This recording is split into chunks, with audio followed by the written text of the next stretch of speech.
Our host today is Jodi Huettner. Jodi is a Canadian professional speaker who speaks on inclusive PPE standards.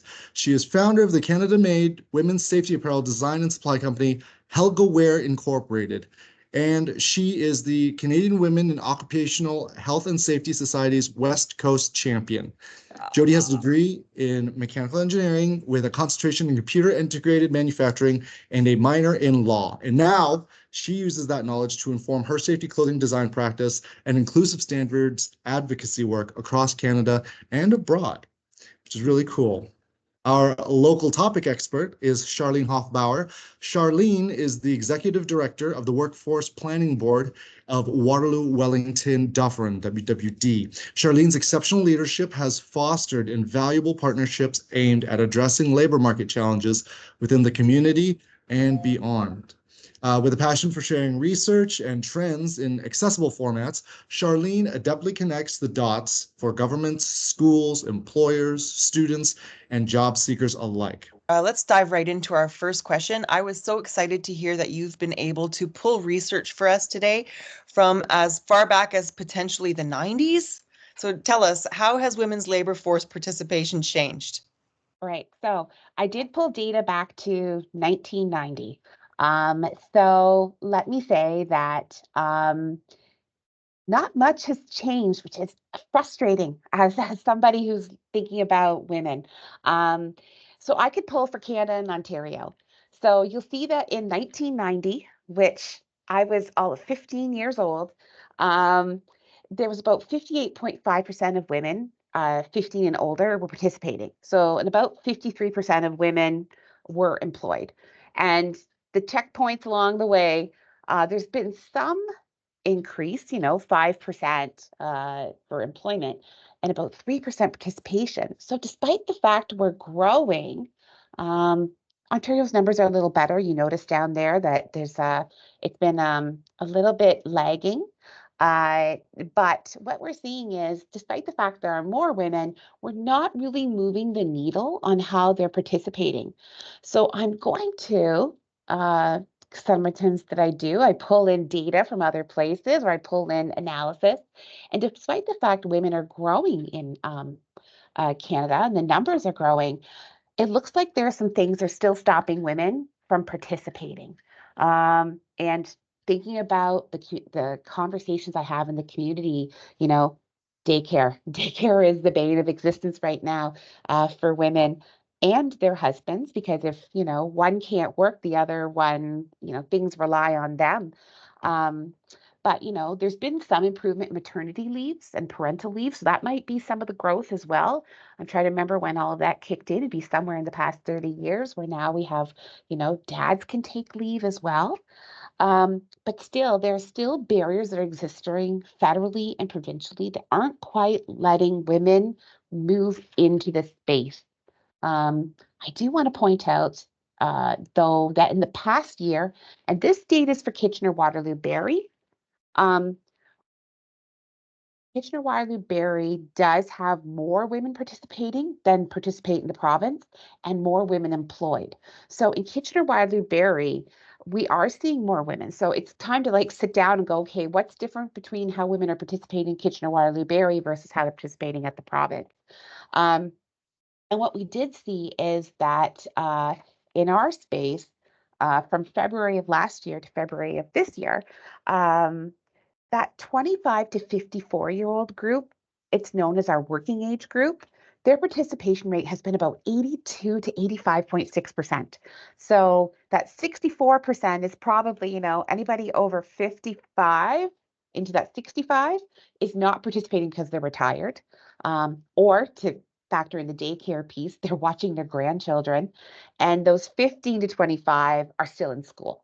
So when we actually look at the working age group, we're looking at 82 to 85% participation rate.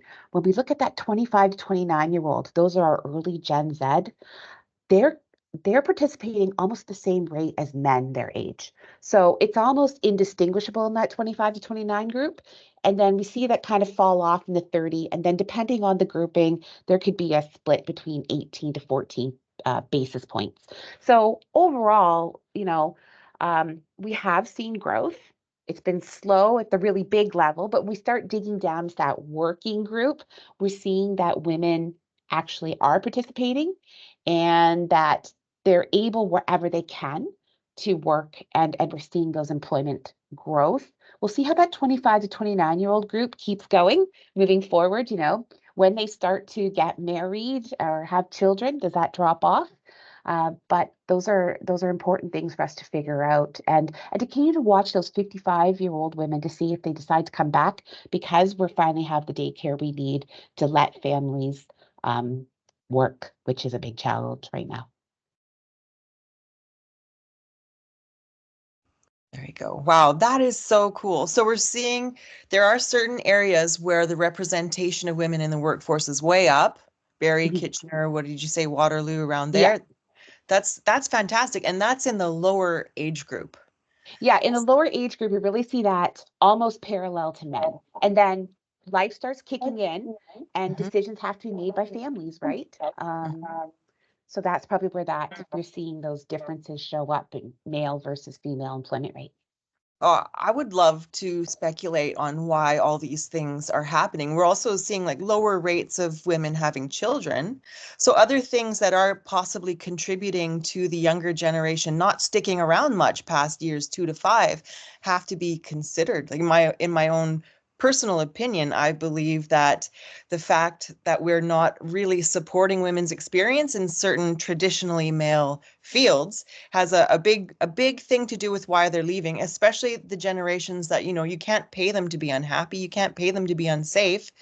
So I feel like we need to really look into how we're supporting women in, especially in these areas where we've been hungry for their participation. We're seeing some traction. Now, how are we going to keep them? Anyway, just absolutely fascinating.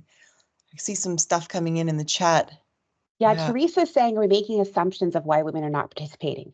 So Yeah. that's why I give you the facts. And then I say, based upon what I'm hearing on the ground, this is where those who work with job seekers discover there are challenges in getting women to engage. So that's why I mentioned childcare. That's why I mentioned as we age, because we do tend to see women's participation fall a bit after those those late 20s.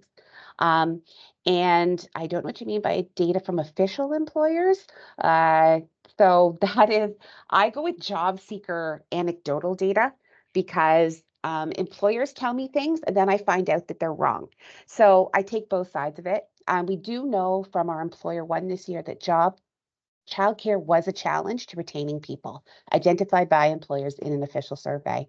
And women entrepreneurs, I'm going to be honest with you, that data is scarce because of how StatCan collects data. So it can be a challenging space because the data is not collected. And we do find sometimes when we don't have data, that is the challenge, is it's just not collected. Oh yeah, thank you for those comments. Are women entrepreneurs on the rise because they're not supported by employers? Ah, I cannot answer that. And you know what? Just for the sake of time, I'm going to keep us moving forward. Please don't take offense. We're going to actually move into another poll because like this data is so important for us to collect so that we can really start speculating on why all of these things are happening. First, we need to collect the data and then we can analyze and form our wonderful opinions. So let's do this next poll. Does your company measure gender diversity and set objectives for increasing representation? If it's not counted, it doesn't count. So first we have to start counting. So does your company? And if it does. This is a two-parter. So after Yeah. you answer question 1, you can click the next arrow Thanks, and Ben. answer the second part. So if you answer yes, your company does collect that data, then can you give us a snapshot? What is the representation looking like?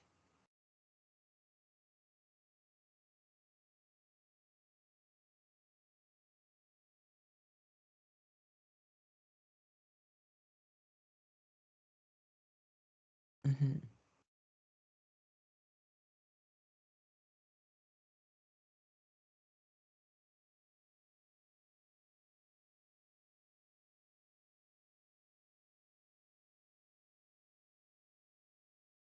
I'm not seeing the answers come in. Give me one moment. Sure.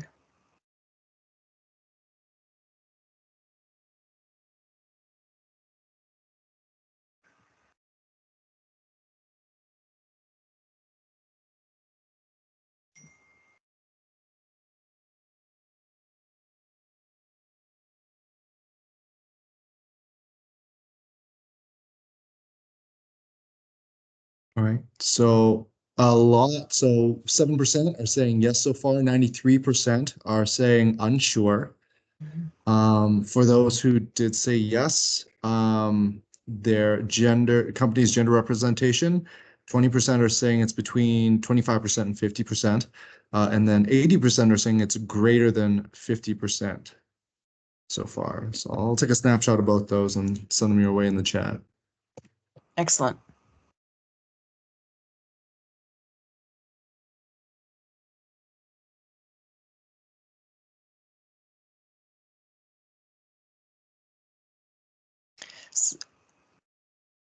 Okay, so it looks like by the group we have here, women are being represented in those that are counting. Right. Does that speak to anything to do with what industries we might have in attendance today, Charlene? It could. It could very much so. I come from nonprofit background, and 80% of my staff are female. So that it depends on who's at the table always, because some industries are really dominated by women, and then some industries you'd be lucky if you find 1,500 people in them, so 100 women in them. So that does factor into who's in the room and what industries they come from. So, okay, speaking of industries, what are the top 4 industries and types of occupation women are more engaged in? Yeah, so looking at some data going back to our labor force survey, which is done in February. So that's data pulled by Statistics Canada, not personally by me. The top 4 industries with women working in them are healthcare and social assistance locally. There's 87,000 women who run healthcare and social assistance. Retail trade at about 47,000. Education, probably not surprising, 45,000, my apologies. Manufacturing has 41,000 women working in it, and about a quarter of them work in transportation equipment manufacturing, which, if you know the kind of the makeup of Waterloo region, isn't surprising, with Toyota being here and some of the other tier 2 and tier 3 manufacturing companies who support the car. You know, we're on the 401. There's a whole bunch of car companies along here. So that's kind of where women are working. We don't really see women working in mining and quarrying, which isn't surprising. We don't have as much mining and quarrying here in our Southern Ontario. The management of companies and enterprises. So actually companies that help run other businesses, and utilities, which would be like our gas and telecoms and things like that. And so no surprising, I think, to anyone, because I just mentioned healthcare and education. A lot of women work in healthcare and education. They are our elementary and secondary school or kindergarten school teachers. They are our nurses' aides, registered nurses. We have our sales, a lot of women in retail sales of over 8,000. But we had about 9 jobs where there are 5,000 women or more working in them. Not surprising is administrative officers and other customer and info service reps. Now, they work in many industries. So we have our sales, retail, we have our healthcare, and our education. And then we see a lot of women working in jobs that could be in multiple industries. So that administrative officer, that other customer and info service reps. But as I was looking over the data this week, there are many occupations where there are no women working in them. A lot of those being in the trades, that trades, transportation and equipment operator space, and related things, but also in some of our sciences and natural and applied. So some of our IT roles don't have women working in them, or they have like less than 10. So those are some spaces where we could look at women engagement of women and seek to boost those numbers and figure out how we move them over to that space. Wow. Okay. Yeah, that's shocking. Well, I guess maybe it shouldn't be so shocking, but those occupations that have absolutely no women in them. Okay. It's a fair number. Like that where women are just not being engaged. I can name one because one of my staff was absolutely astounded. There were no industrial electricians that were women in Waterloo Wellington Dufferin. Construction side of it, yes, because there's two different types of electricians, but there were no industrial electricians that were being captured in any of the data. So that there may be one out there, but it could be a suppressed issue as well. But yeah, so there are some occupations where they pay great money and women are just not being engaged in them. Wow. I'm not going to dive into speculation on why that can be. That's a whole other conversation. That is really interesting to hear. Okay, so how can us small to medium enterprise employers develop to bring more women into our workforce? Sorry, repeat that. Oh yeah, absolutely. How can us small to medium enterprise employers develop to bring more women into our workforce? Yeah, so there's a few different things. I think there's lots of questions there.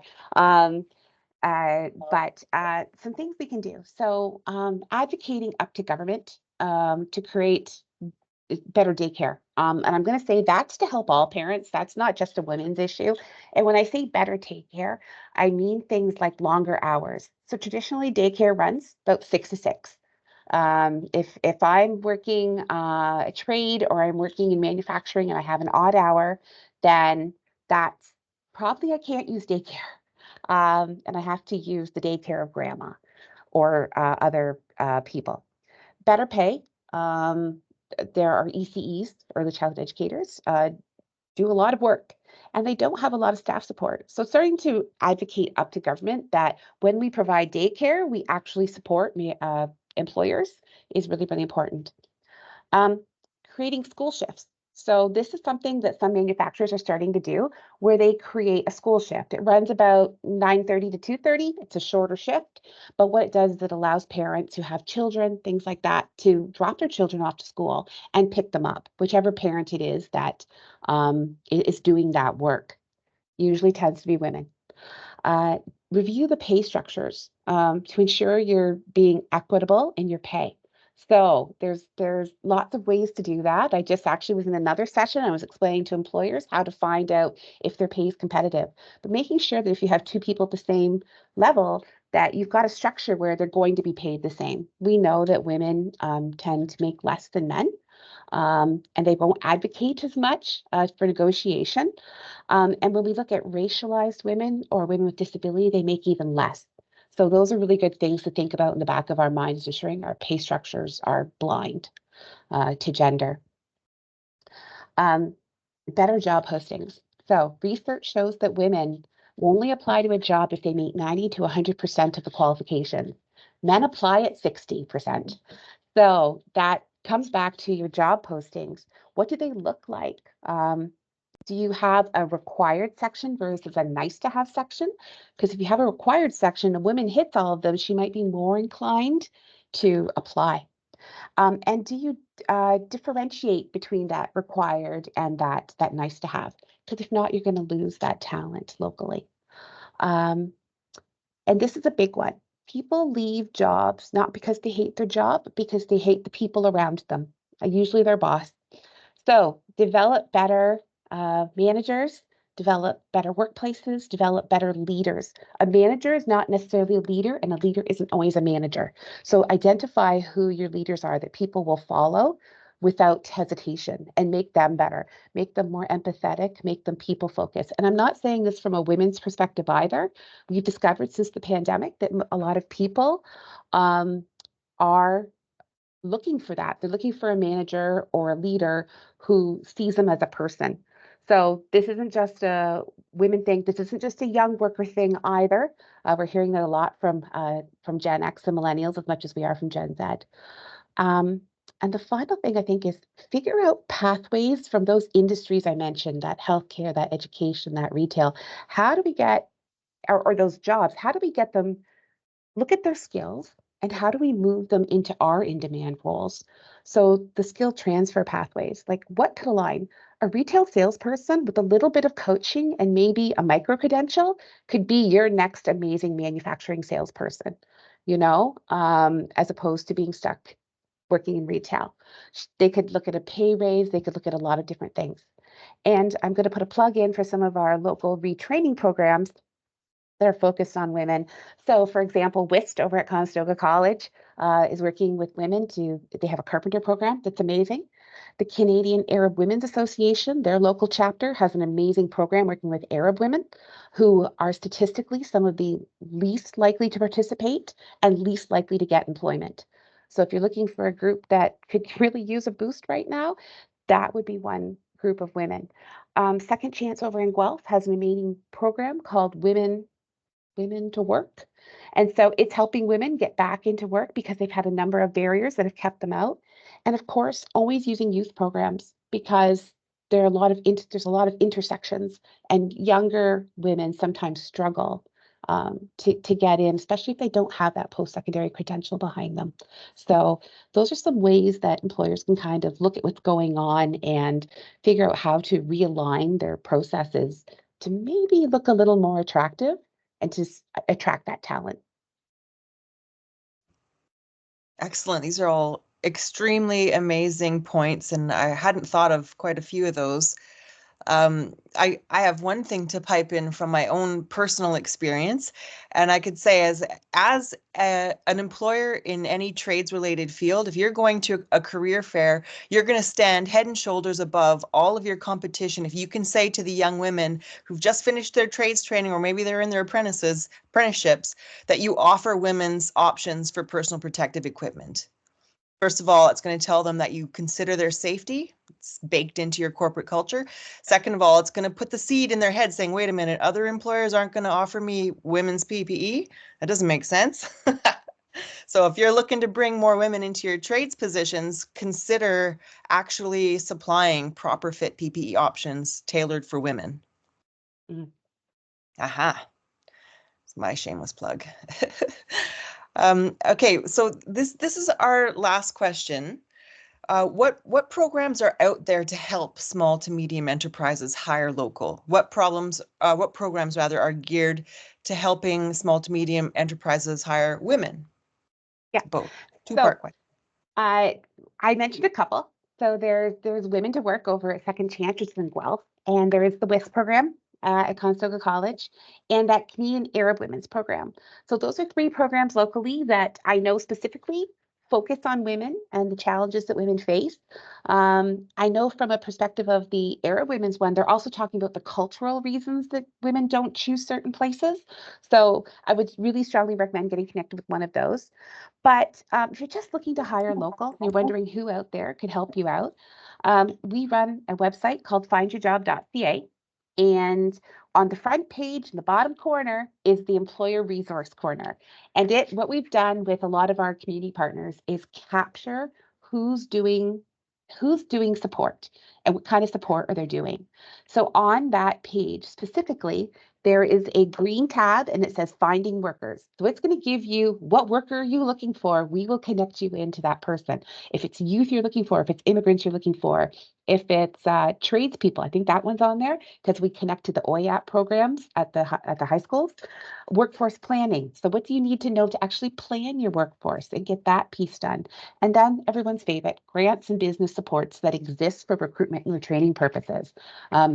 Trust me, I've gone looking for those things before and trying to figure out what program does what. It's all in one place with all the links for you, so you don't have to go looking for it. And it just breaks it down so much further and gives you that information you're looking for. We also have another immigrant support group locally called Focus for Ethnic Women. And right now they're focusing more on the leadership side, so developing leadership in immigrant women. But there's 3 or 4 out there that employers can tap into that will help them figure out how to incorporate women more or look at even support. So some of them actually are supporting agencies. So once you've hired, you can then turn around and get support to make sure that person can stay employed. So that's the other part of all of this is one's finding them and two, how do you keep them? So That's also right there. Excellent. Well, that was a great list of resources there. Do we capture those? Can we capture those in the? I in the think chat? Nikki put the link to find your job right in the web, Right on. right in the chat. So you can go right there. You don't need an account. You don't need anything. It's a free resource. It's all been pulled together for you. It's a great place to start. Right And on. I'll definitely work with Charlene after the call to make sure I gather all those resources and put links for everyone and send everyone an email. Oh, thanks, Ben. That's fantastic. Okay, well, that brings us to the end of our questions. I just want to take a little bit of time to wrap up some key takeaways there.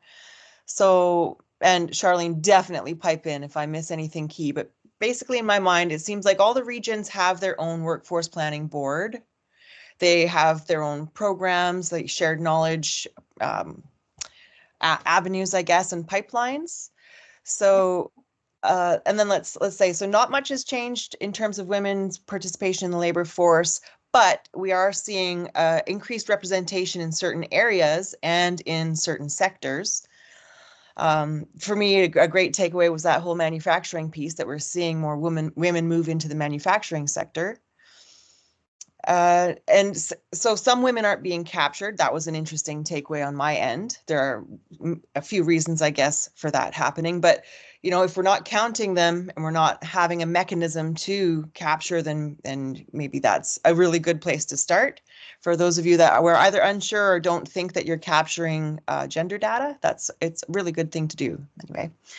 And then to try and hang on to our women, you mentioned things like daycare hours need to be longer, better pay equity, reviewing pay schedules and structures, creating school shifts in industry. That was fantastic when I heard that. Like, why don't we do that? I think that would revolutionize the whole, you know, parental leave situation and who has to take on the unpaid work. That sparked a lot of joy in me. And then the whole list of resources there, that's a huge takeaway, but don't worry about capturing that right now. We're going to have some follow-up thanks to the wonderful Ben after the fact. Did I miss anything key there, Charlene? I don't think so. I just want to point out that one piece about the industrial engineers, and someone said, you know, I know there's industrial electricians out there. Yep. That data comes from the census. So that is self-reported data by people who don't understand data. So sometimes they might call themselves a construction electrician. So that's where they put themselves. And there's no one to verify that that data is correct. And it is based on 25% representation. So if I can say anything to employers, fill out your census data. If you get the long version, do it, please. Fill out your short version, fill it all out, because that's what creates the data that lets us make these sort of situations and these sort of solutions happen. And I think sometimes we lose that loop, and then we're like, that data's not out there. And we're like, because you didn't fill out your census data. So just kind of in the back of what we put in is what we get out. Yeah. Mm-hmm. Well, my props used to say garbage in, garbage out. Okay, this is great. So before we head into our Q&A section, I wanted to bring your attention again to the fact that we have a feedback survey. Please do take a moment, and I think the link's going to be popped into the chat. Excellent. Thank you, Ben. It won't take long, and it'll really help us dial into how we can better offer content to our community. So please do that. And now let's take a look at some of the questions that either came in beforehand or developed along the way and we didn't get a chance to look at. Ben, do you have the questions that were submitted pre? Yep, I also have the questions that were asked in the Q&A, but give it a second. So Peter asked, and this is probably for Charlene, but by all means, Jodi, if you have the answer as well. Do you have the participation ratio between male to female and across different provinces and nationally? Okay, so I'm She's responsible. taken away. I'm responsible for Waterloo Wellington deference. So that's the one I tend to look at. But let me say that I will tell you what table it was. So it's a stats can. It's table 14-10-0020-1. So if you basically look up labor force participation or labor force characteristics by province, you will find that data, Peter. Just go, like, you don't even go to StatsCan site because it will overwhelm you. Put it in your Google, StatsCan labor force characteristics by province, and you can actually dig into it. You can look at participation rate. You can go male or female, and you can also, I think you can pick your province, because that is something that's really accessible, free data to use. But depending where you're from, I'd happily help you out or refer you to where you can find some data, because I know there are some sort of workforce planning boards in other parts of the country, because they've called me up and we've had great conversations. So yes, we can find that. I think I was able to find that on Google, so I put a link in there for you, Peter, in the Q&A section. Sorry, Jodi, you're going to say. Oh yeah, I was just going to add, I do surf that exact search in Google. I hate the fact that we don't really disaggregate when we're looking at women in certain occupations, specifically trades, how many of those women are on the tools versus how many are in administrative positions. Like, to me, that's a huge difference. There should be that should be part of the census data. Is it? There is. There's different types of customized tables you can pull. So I've gotten a bunch and I'm connected into some data where there's actual multiple factors that you can actually then start to dig into. You could actually look at, okay, construction. What are the knocks in construction, and what's the male versus female ratio? So you can always customize stuff from StatCan. It is not cheap, I will be honest. So sometimes if you can find a partner, and your partner might be your local, if you reach out to your local economic development or something like that, they might be part of the community data program. If you're one of those groups, I'm part of my community data program locally. And so I've got access to some tables with some interesting variables mixed in together. But I also buy some. Thank you. Yeah, I'm making note of that. Data table. Amazing. Okay. Another question asked by Teresa. This might be an opinion piece, but are women and entrepreneurs on the rise because they are not supported by employers? What do you guys think? Very good question. They're also not supported by the financial institutions that decide who gets to have investment money. You have to scratch for every bit of investment dollar you can get as a woman entrepreneur. And I feel you have to jump through many extra hoops just to get any of the financial support that you need. And yes, there are financial support specifically devoted to women entrepreneurs, but oh my goodness, it's really hard. It is so challenging. Yeah. I think I answered you, Teresa, in the thing that it's very anecdotal. Like, there's no data collected as to why women become entrepreneurs. You could check with your small business center and see if they get a sense, but again, you're going to get that anecdotal piece to it. No one's collecting why women choose to be entrepreneurs, unfortunately. Not an interest in the data sets. Thank you, guys. And then there is one more that I can see right now. So Nadine says that supporting women after higher education while they're in the workforce is something that we, Conestoga, have heard that is a definite area of importance when it comes to industry where females are outnumbered by males. So can either of you comment at all on successful mentorship models or programs that you know of?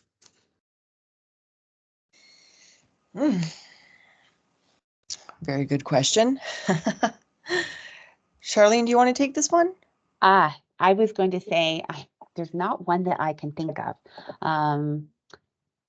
It's one of those challenges, I think, is mentorship and seeing models and seeing programs. It's a definite gap. You've got someone amazing like Jamie McMillan from Kick-Ass Careers, who is all over LinkedIn and is visiting your kid's school, right? Like, she's just amazing, but she's not a mentor. She's a get your height and move forward.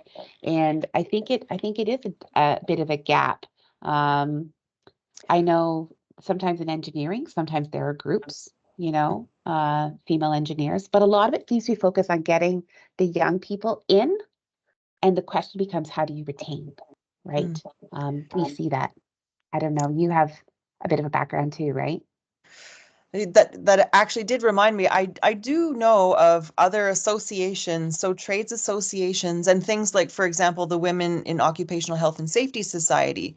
They have a very active mentor-mentee program for any women interested in or already in health and safety roles, and that's literally to reach down from the higher positions and pull women up. And I know other trades associations do have similar programs, whether like here in British Columbia, we've got BC Centre for Women in the Trades. They've got mentor-mentee programs.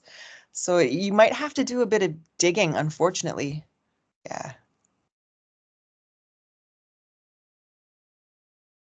Oh, that's amazing about Fanshawe, that they got some funding to try and do some of that work, because I think that will be a challenge going forward. I'm going to be, I'm not trying to be pessimistic, but I'm being realistic, is that there's, we're seeing a bit of a slowdown in 2024. We're going to go back to that desperation for people needed everywhere. Canadian population's not growing. It's only going to grow through immigration. And we need to use all of our resources, and all of our people to the best of their abilities. And so the opportunity to keep people who've been attracted, who are invested, is going to be so important. So when we get that girl or that woman who wants to do that non-traditional career, we need to keep her, because she probably got there because she was determined and she was bright and she was energetic. So, and willing to do it all. So I think those are going to be big questions in the next couple of years, probably.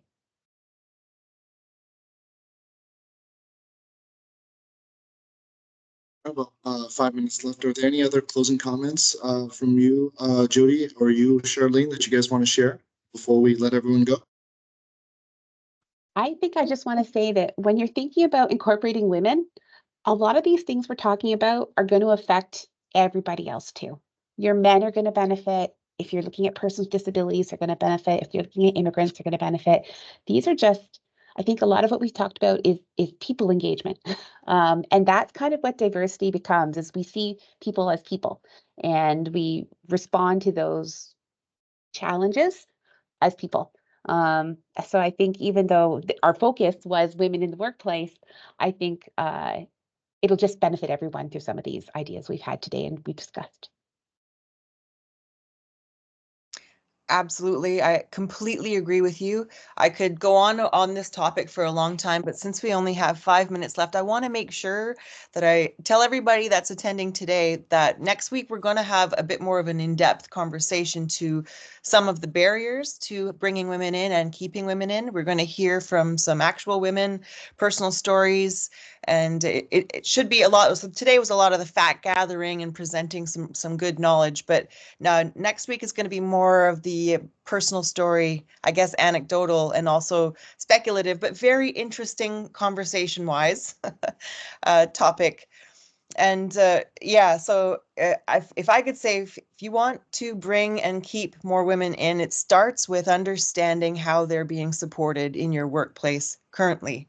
So if you have even just a few, really amazing place to start would be start asking questions to those women about their experience, and as non-threatening and safe of a way and environment you can. And definitely attend next week, because we're going to be talking a bit more on that, and hopefully you'll get even more tips and valuable resources shared.